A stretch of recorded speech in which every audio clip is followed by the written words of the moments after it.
Biruin nyo yun mga kaprene, akala ko sa buko lang ito pwedeng ilagay. Masarap din pala ito kapag hinalo sa graham. Hello mga kaprene for today's vlog. Isang dessert idea na naman ang may share ko sa inyo.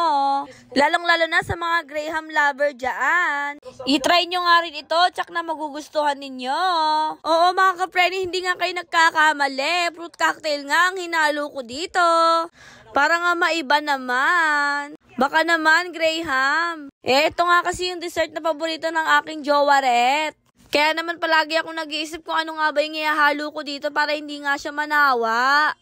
Share ko lang sa inyo mga kaprene, kayang-kaya niya nga ito ubusin ng 2 araw. Ganyan niya nga ka-favorite si Graham.